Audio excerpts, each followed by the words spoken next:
Dami yun. Marami tayong Dito. Bigat man to. Dito ang ano to. Okay. Sige pa, dito pa sa unan. Pero tapon doon. Nandito talaga eh.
Good morning po mga ka-agri.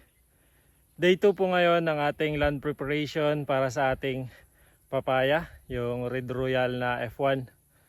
So ngayon po mga ka-agri, nag-apply po tayo ng 2 kilong complete at 1 kilong urea. Pinagmix po natin yon, tapos isinabog po natin sa kada plat po mga ka-agri.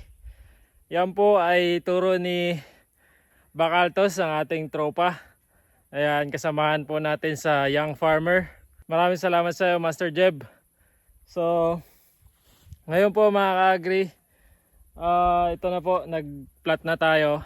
Yung mga kanal pa lang to mga ka-agri, bali mamanu-manuhin pa natin ang palayan.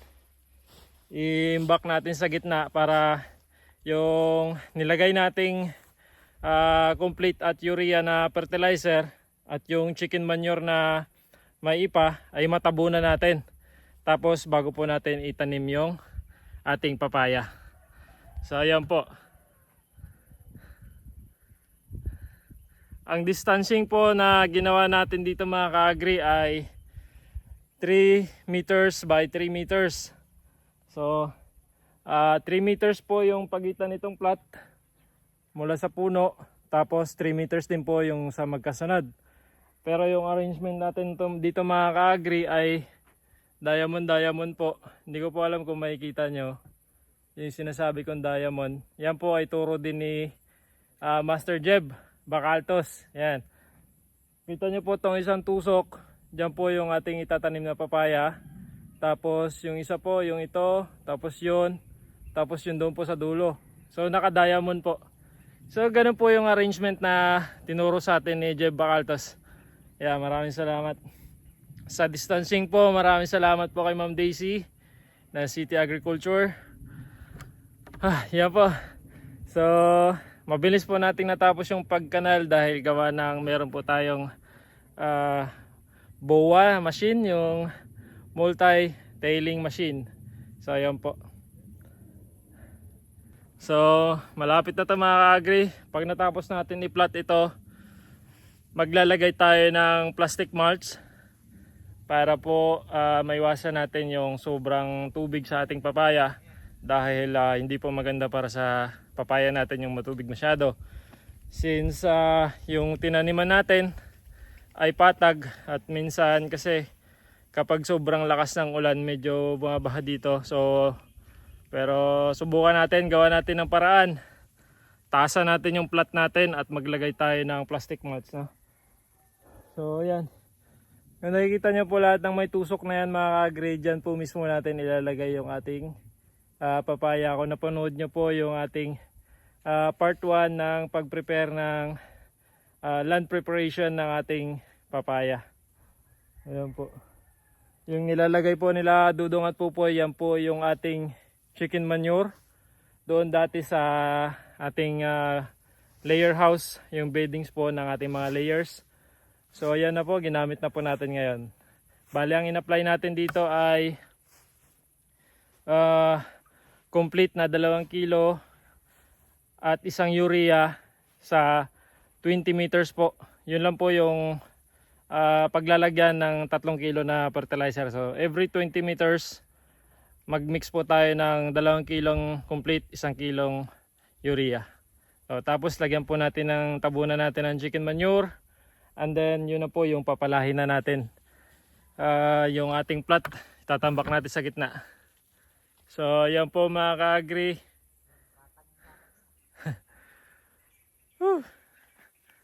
Maraming po salamat sa inyong panonood mga ka-agree. Kami po ay baguhan lamang. Pwede nyo pong gayahin yung ginagawa namin. Pwede rin pong mag-suggest kayo ng mas ikakaganda ng aming taniman. Maraming salamat po sa inyong suporta mga ka-agree. Happy farming po.